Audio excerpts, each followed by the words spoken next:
Disney World tried to get away with these changes, but they couldn't sneak past us, could they, y'all?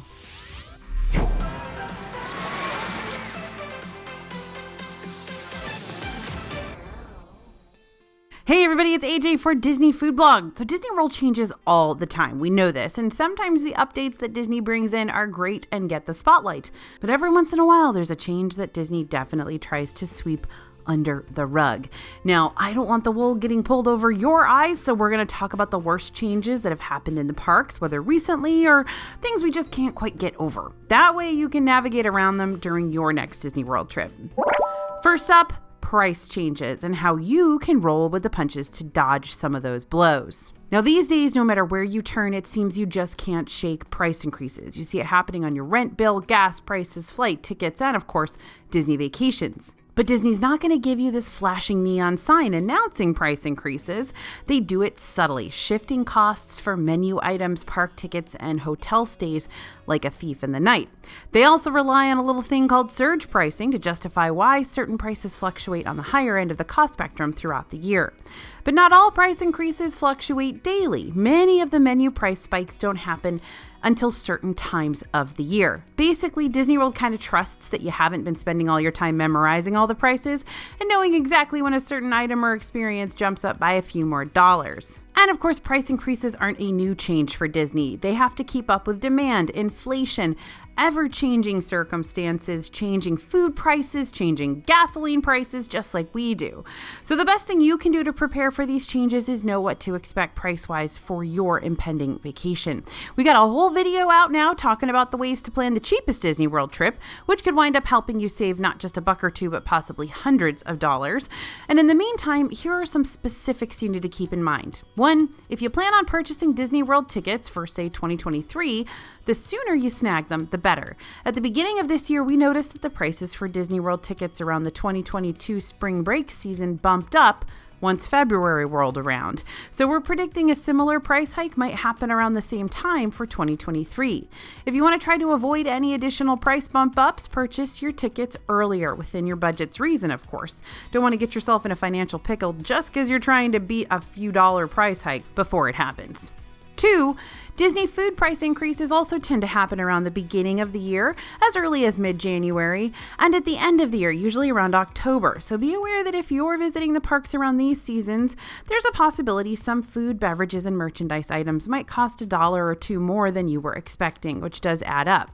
3, you're going to find hotel prices to be the most expensive during Disney's busier seasons. No brainer, right? We're talking holidays, extended weekends, summer vacation, Run Disney events. So if these busier times overlap with the only time you're able to book a vacation, this is another situation where booking a trip sooner will probably save you money in the long run. That way, if you stumble across any discounts and deals on the Disney World website before your trip, you can still apply them to your Disney resort stay after you've booked the room, if the discounts are applicable. By the way, always do check and see what special offers, deals, and discounts are being offered on the Disney World website that you can use for your upcoming stay. No one should pay full price for their hotel, and we're always talking about discounts over on our newsletter, which you can sign up for free at the link in the description. Okay, so price increases in Disney World, pretty reliable. What's not so reliable? This next terrible change. The thing you're most excited to see at Disney World might not be there when you arrive. I'm talking about those announced attractions, rides, shows, refurbs that Disney gets us all hyped up for, but then has to put on the back burner or cancel completely. To be fair, Disney doesn't take slamming on the brakes for a project lightly. After all, it takes a lot of time and effort before Disney's ready to announce a new or updated park experience in the first place. You gotta have a lot of red tape and a lot of green lights. First, you've got your creative proposal team just trying to create something to pitch for a budget proposal. And then when a creative proposal and budget proposal are approved, you've got to figure out what technologies are going to be needed to make the experience work, which means more proposals and many, many blueprint and model changes to make the future tech operate like it should. And if Disney has to create a whole new tech system to pull off this project, then they got to file patents to trademark the technology, which should take between a few months or a few years to get approved, depending on the process. And then Disney's got to file building permits, which will need approval from the district before construction. And after that, Disney might start talking about the future of the project to the public. So like I said, For Disney to get to the point where they can't fulfill a project means that something big has prevented them from moving forward. A few prime examples for you. First, we've got those Epcot projects that were announced during the D23 convention in 2019, which would have given us a Mary Poppins Returns experience in the UK pavilion and an updated Spaceship Earth ride with a new storyline in World Celebration. And these projects aren't necessarily completely off the table, but the 2020 pandemic and park closures did throw a kink in these plans. So Disney's shelved them away for the foreseeable future. So they're not going to be there when you are. This isn't the only time in Disney World history that a project's been derailed, though. Disney's Hollywood Studios, or MGM at the time, was originally going to have a much stronger Muppets presence, complete with a great Muppet movie ride and a Swedish chef cooking show. But after Jim Henson's passing, the Muppet Studio land came to a screeching halt, leaving us with just Muppet Vision 3D and much, much later on, Pizza Rizzo. This isn't the last time I'll be talking about the Muppets in this video, so get ready for more Muppets. Now, while Disney's Animal Kingdom was in development, there was a lot of talk about adding a land called Beastly Kingdom. Maybe you've seen that dragon on the sign, right? Now, Imagineers had already mapped out attractions for this area, like a maze adventure called Quest of the Unicorn and a dark boat ride inspired by the musical film Fantasia. But as it turns out, it costs a lot of money to make sure real animals living on Animal Kingdom property were well taken care of, so CEO at the time, Michael Eisner, had to decide which land he wanted to keep, Beastly Kingdom or Dinoland USA, and he chose the latter. However, for every Disney World project that had to be fizzled out, a dozen odd other projects have come to fruition that you can experience during future visits. We've got a brand new family coaster, Guardians of the Galaxy Cosmic Rewind in Epcot now, which blasts you across the galaxy with Rocket, Groot, and the gang while also rocking out to random classic 80s hits. And for those who want to make their Star Wars experience in Galaxy's Edge at Disney's Hollywood Studios all the more immersive, you can book that 2-night stay aboard the Star Wars Galactic Star Cruiser. Galactic Star Cruiser is a multi-day, choose-your-own-adventure experience with a new cast of Star Wars characters as well as a mix of familiar faces, and that'll lead every guest aboard the ship on their own adventure. Now, though we don't have Beastly Kingdom over in Animal Kingdom, we do have Pandora World of Avatar, which was a land expansion for the park back in 2017 that brought us floating mountains, 2 new rides, and cheeseburger pods, which are, of course, the most noteworthy item. And what are the plans over in Magic Kingdom? Though it's been a long time coming, Imagineers are still making way on the new high-speed coaster Tron Light Cycle Power Run, which will let you board your own light cycle and speed around a high-tech steel indoor and outdoor track. True to Walt Disney's original wish of making sure these parks never become stagnant, there's always a project going on in Disney that'll help shake things up from vacation to vacation. But every once in a while, something you were hoping that would be there gets shelved or gets a red light. Now, it's a shame you can't experience these new sections more than you used to thanks to the next terrible change. Can you believe Disney has found a way to keep us from being in the parks for longer? Let me explain. After the 2020 closures, we lost the Extra Magic Hours perk, which allowed Disney World hotel guests to have more time in select parks on select days, either before the parks opened or after they closed. What replaced it were 2 new perks, early theme park entry and extended evening hours. Now, some really do prefer early theme park entry because it's super accessible. Instead of being offered only on select days, early theme park entry is every day and at all parks, and it allows you to enter the parks 30 minutes early instead of an hour. But extended evening hours are much more limited. Much like before, there are only certain evenings that hotel guests can stay in the parks after they close. And although it's awesome that usually extended park hours means 2 whole extra hours in the park, of course instead of 3, which we used to get, here's where more of the limitations come into play. First, these extended evening hours are only available for 2 of the 4 parks at the moment, Epcot and Magic Kingdom. And secondly, they're only available to deluxe hotel guests. So even if you're staying on Disney World property, that doesn't automatically mean you have access to this perk. And they're only on certain nights, like I said before. And it's a lot fewer nights than you got the Extra Magic Hours before. So if extended evening hours are something you've gotta have to make your Disney World trip worthwhile, then you need to book a room at one of those Disney Deluxe resorts, villas, or one of the Good Neighbor hotels that has the same benefit, like Walt Disney World Swan and Dolphin, Disney Swan Reserve, or Shades of Green.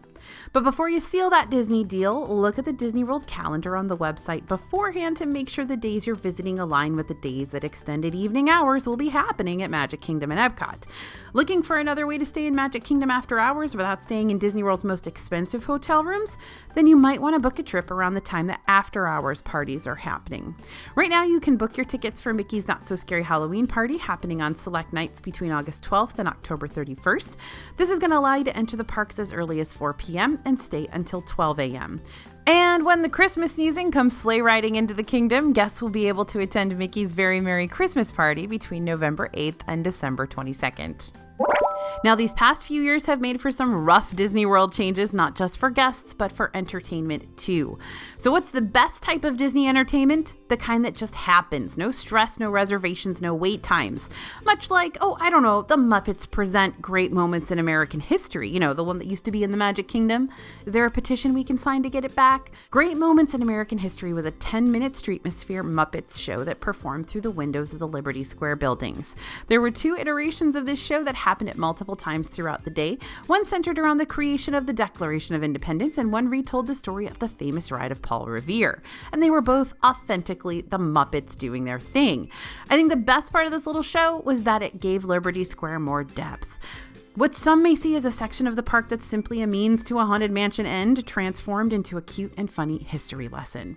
Its daily run lasted from 2016 to 2019, with little seasonal performances popping up here and there before the closures, but we haven't seen the gang reappear since.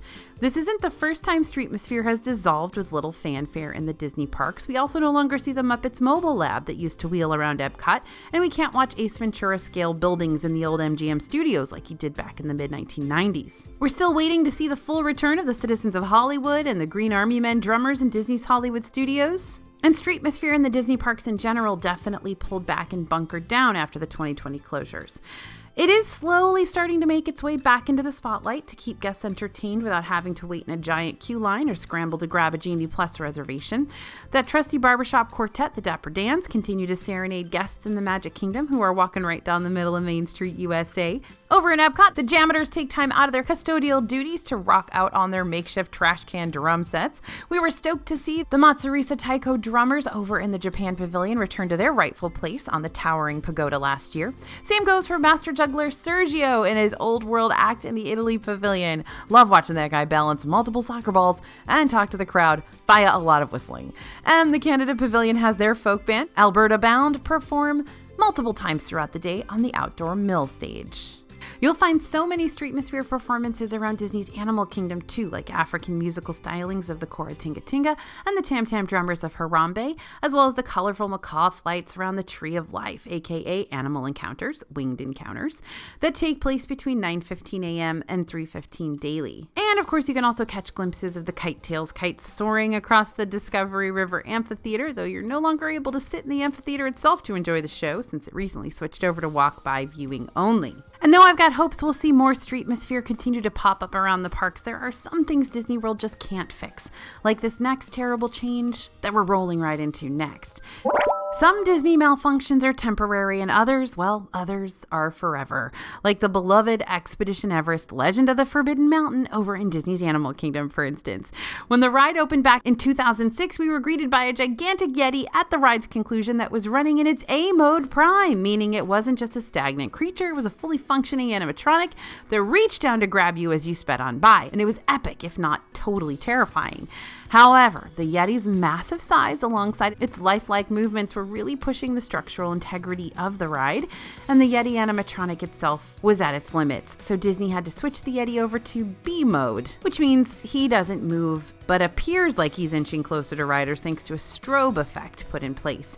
Guests often refer to this as Disco Yeti mode, since it looks like he's moving and grooving under a flashing disco ball ready to slip on his old dancing shoes.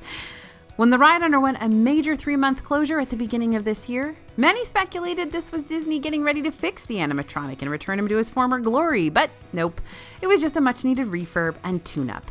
Back when Imagineer Joe Rohde, the main brain behind the design of Expedition Everest, as well as all of Disney's Animal Kingdom, was still working for the company, he planned on getting the Yeti back up and running, but said it'd take a lot of time to do so, like a lot of time. Now that Rohde is no longer with the Walt Disney Company, there are slim chances that we're going to see any Yeti mode other than Disco anytime soon. Since fixing this big guy means a major structural rework and changes to the mountain itself, and that's going to take a long time. You'll notice other rides around the parks also switch over to B mode when certain animatronics aren't working. Navi River Journey, also in Animal Kingdom, if the massive shaman decides to take a quick cat nap, the ride drops the animatronic below the show scene for repair work and instead projects a screen version of the shaman, which is a disappointing trait, especially if you've waited over 30 minutes to see the actual animatronic blow you away with his lifelike fluid movements. You'll also see screen-based B modes take place when things go haywire for the animatronics over in Hollywood Studios, like if Hondo Ohnaka decides that a life of being an upstanding businessman is just too much pressure. Whether an animatronic has a B mode or not, if you see an animatronic acting a little wonky, let a cast member know what's up after you get off the ride so they can alert Disney maintenance ASAP.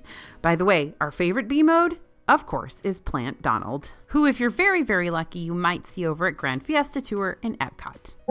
So ride changes and animatronic mishaps are one thing, but when terrible changes start happening to our beloved Disney World restaurants, you've taken it too far, Disney. Now, you know what other Disney World experiences haven't returned to their former glory? Lots of the park restaurants you know and love. Character meet and greets have returned to their regularly scheduled programs with hugs and autographs for guests of all ages, and the same goes for many of the character dining restaurants. Not all, but many.